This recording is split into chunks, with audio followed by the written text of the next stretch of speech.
Are you doing gigs and stuff in San Fran? Yeah, it's to be honest, it kind of feels like things have mostly gone back to normal. Right. I mean, people sorry. Sure. People are still supposed to mask up at bars. Right. But it's it's a pretty like loose interpretation of like what masking up means, Yeah. Mostly like you're supposed to, like when you go to the bar for like the courtesy of the people working there, like you don't want to just blast them with your whatever's coming out of you.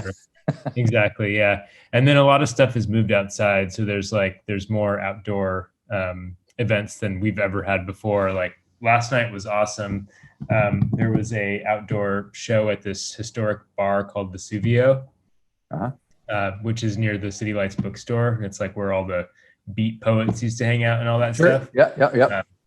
And it was, it's funny, like all of our little San Francisco bands are starting. If I say like there was a show that the Umbrellas in April Magazine played, then you would probably know what that would mean now at this point, because people. I think I'm familiar with the Umbrellas, but not the April Magazine.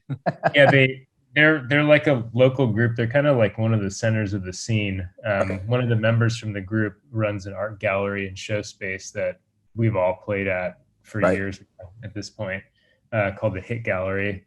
And then I play stuff outside sometimes. My other group, Sea Blight, plays outside pretty regularly. So it's kind of like there's lots of new opportunities to do like different kind of stuff rather than just like play in a bar. Right. And you play, like you mentioned, you play with Sea Blight. So it sounds like you're part of this scene that's happening. And generally, you play drums with the bands that you play in, right? Yeah, I mean, the other band that I play in actively is Sea Blight, and I play drums in that group. And occasionally I'll just be asked to sit in with other groups as well. But yeah, like all those groups that you read about, like April Magazine, Flower Town, Reds, Pinks, and Purples, Telephone Numbers, Umbrellas, Sea Blight. I spoke to Red, Pinks, and Purples. Yeah, to Glenn. Yeah, like we're all friends in the scene and play each other's shows and all that kind of stuff. So it really is like, I've lived here for like almost 15 years now, I guess. And since 2008, so maybe not quite, but anyways, it really feels like there's like something happening again. And that comes and goes like every few years, but like, it definitely feels like one of the most cohesive to me in the time that I've been here for the kind of stuff that I like anyways. And where did you move to San Francisco from? I went to college at UC Davis. And I did college radio there, which was like hugely formative for me. Yep. There's a great station there called KDVS, which is totally free form. It's not like kind of like programmed or nice. There's no adult supervision, basically. Like all the other, it sounds like a joke, but all the other college stations have like a professional full-time manager, who's forever is the manager. Yep. This was like, it had to be student run. Nice. For better or worse, right? Yep. Like we did our share of stupid stuff at that radio station, but it was also like we had the freedom to kind of like experiment and learn and do all kinds of stuff like that. So that was kind of where I got my start with a lot of And it sounds like from the music you're making with Chime School that you discovered the birds and the Rickenbacker guitar while you're doing that. So tell me about that. Well, yeah, the funny thing is that I guess in terms of like where I heard about that stuff, I first heard about like the Paisley underground scene when I was in college. Right. And I had the opportunity to engineer an interview and a performance with Steve Wynn. Oh, right. In like 2004. And that was like I'd like had Dream Syndicate records, but I was like, I don't know what this is. Like, I was still a teenager. And I was like, oh, whoa. Oh, that's cool. And like, oh, and this, like all these people also went to school here and worked at KDVS. Like that's pretty rad. And then just digging through records at the radio station, I just got like super into old, like 60s stuff. Yeah. And like most of my sense of rhythm comes from old soul music. Okay. And the like 60s garage and 60s psych and like the 60s like original jangle, you know what I mean? I do know what you mean, yes. and then I just went off and got really into like post-punk and no wave and stuff like that, and like didn't really like pay any attention to pop for like years. And then I got super into stuff like Primal Scream and the Springfields and, early Creation stuff and the Sarah stuff and, Felt and, all that kind of stuff. And kind of really discovered like really the extent to which all those groups from the 80s took the stuff from the 60s. And like, I always had this sound in my head of what the Byrds sounded like, it's that sound in my head. But it never actually sounded like it sounded in my head. Like I go back and listen to like or not just the Byrds, but like Big Star, like September Girls is like like the like original Jangle song, right? But like if I go back and listen to it, it sounds like really lo-fi. Like it's really funny, And so all those groups from the 80s, it was like, holy shit, like Sonic Flower Groove is like, that's what it sounds like in my head when I think of the Byrds. You know what I mean? Yep.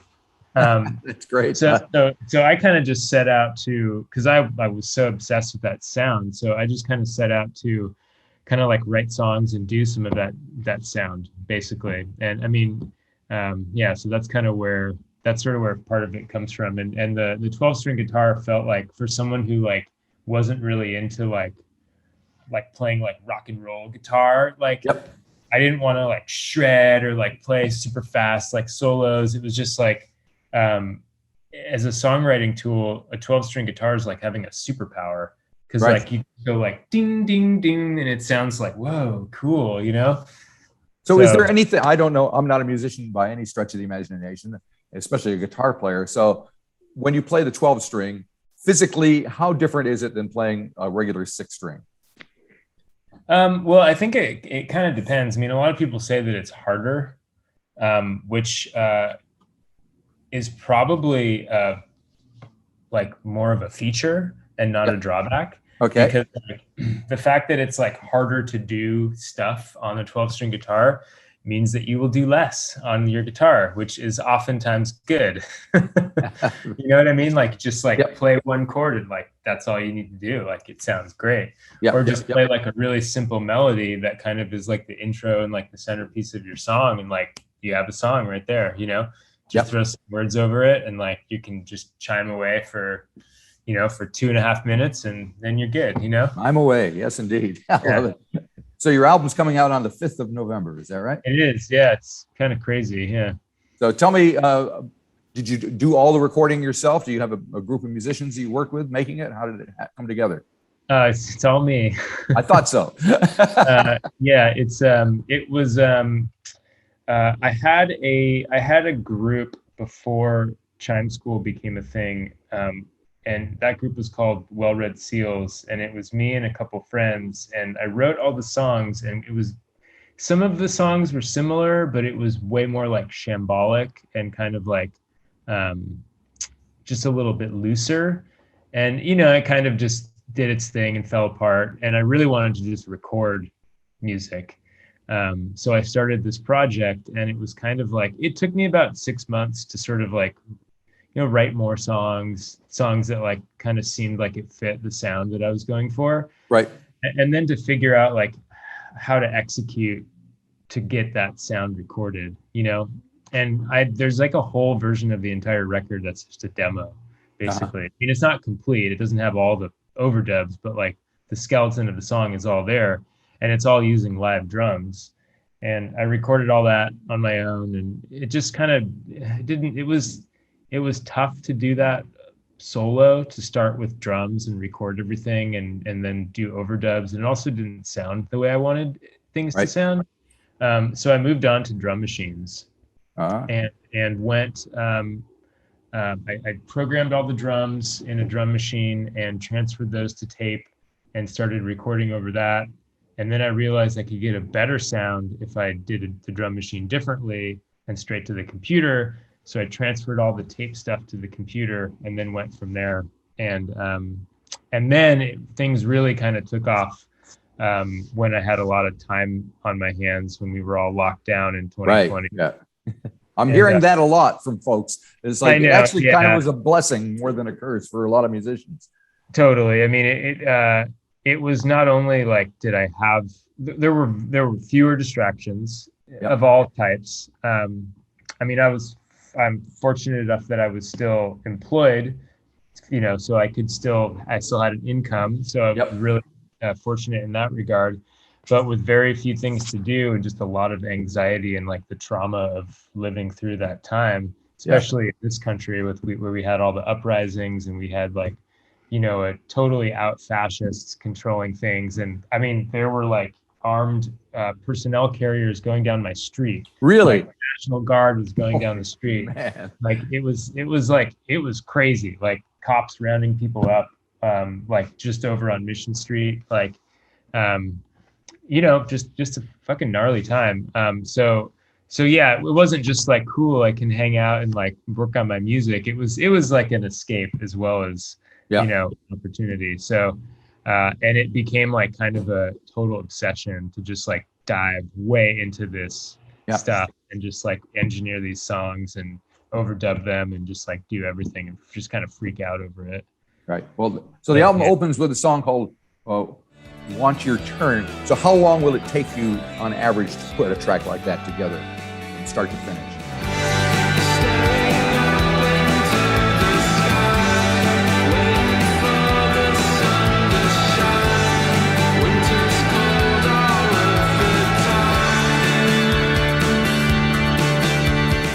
Well, I mean, at this point, it only takes me like, like a day, like a session to like start and all that kind of stuff.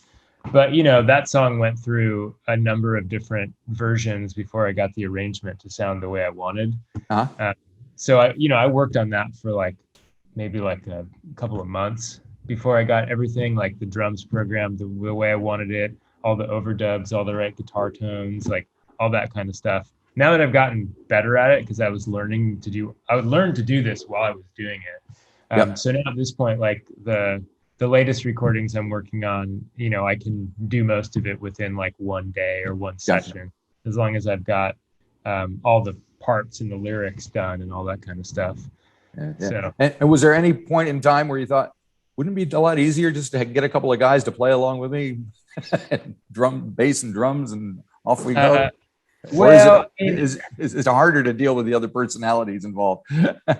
Well, it's hard to find people who have time to devote to like your project, and it's funny, like during the pandemic, this project was able to kind of like be really productive, whereas the other bands I planned, we weren't able to get together. So it was difficult to make much progress. So yeah, for me, for this, it's kind of like my outlet. So it's kind of easier for me to do it on my own. I would love to have some other people to do vocals. Right. Like that would be something that would be awesome. And if I hit the right chemistry with someone, I would love to collaborate more on it. But this project, I think, is me. Yep, sounds like it. So I noticed on the video, I watched the video for Taking Time to Tell You. You're standing there, it looks like in a garage, playing your guitar in front of a motorcycle. And then there's a song called Fixing Motorcycles and another one called Get a Bike. So I'm assuming that your other passion besides your guitar is motorcycle. What is this situation? Split the city where you spend all of your time. Where you can't unwind. Taking time to tell you words I want to hear. Taking my time to make sure I am clear. Is that true? Yeah, I mean, it's kind of silly, but it's sort of like, like when the other part of this project was like, I just wanted to have an avenue to make pop songs. Yeah. And so it was like, well, like, I guess you should write about what you know. And I was like, well, I like to fix and work on like old motorbikes, So I have like, it's something I've been into for, I guess, about like, I don't know, 13 or 14 years now. So I've got like old 60s Honda, got like an old Vespa, an old Lambretta, old BMW. I've been fixing stuff, working on those things for years. And I thought about trying to like open a shop once, but it's just too tough to do that. So it stays as kind of like a side thing that I like to do. Right. Right. So, it ends up in songs. I've got songs about motorcycles, cats, Right. not wanting to work. So basically capitalism. So how often do you call in sick? The album ends with exactly. calling in sick. Yeah, definitely. So yeah, just kind of nothing too like too highfalutin or deep, I suppose. Right. You Cool. can always spin it into that if you have to. So you've come out of the pandemic and things are kind of back to normal in the US. So what are your plans? Are you planning on taking this project further once the album comes out, or what do you think? Yeah, I mean, it kind of goes both ways. Like I'm talking to some friends and trying to put more of a group together to play live. Yep. But then one of the other nice things about doing this as a solo project is you can kind of take it wherever you want. You don't have to worry about other folks' availabilities. It's really easy to tour. Yep. So I kind of have like 2 shows. I'm working at like 2 shows that I can do. One where I play like with the drum machine backing track. Yep. And some overdubs and play guitar on stage alone. And that's been cool. It's a good way to introduce the project, but I think ultimately it'll probably turn into more of a band. But I have like many shows coming up. Our release show is November 12th. Right. With 2 really great groups from here. I can send you the flyer. It's April Magazine, Sad-Eyed Beatniks, and Semi Trucks, and so that should be great. Mike Schulman's playing records. My partner's playing records, and our good friend who promoted the show is playing records. And it's at our, one of our local zones, the Knockout, which has like been kind of like a DIY kind of bar and show space for years. And then I'm playing the Oakland Weekender, which is in January. I don't know if you saw anything about that. It's a Slumberland Records and Emotional Response Records. Right. In a festival. It's like a 3-day thing, and cool. I'll be at that, and then just gonna start working on the next record. Basically. And it's coming out. You're releasing blue vinyl as well. Is that right? Yeah, the record's on clear blue vinyl, and so that's what you can get. And my understanding is that we've already sold a lot of them, so that's a good thing. Too long. Nice one. Yeah, well, people love to have the actual artifact in their hands these days. Yeah, definitely. Anyway, well, thank you for sharing all that with me. I hope it all goes well on November 5th when the record comes out, and sometime cruise on down to New Zealand once we're open again, and we'd love to hear you. I would love it. Yeah, it's always been a dream to go there. It's a good place. All right, thank you very much. Have a great day. All right, thanks a lot, Marty. See you. Take care. Bye-bye.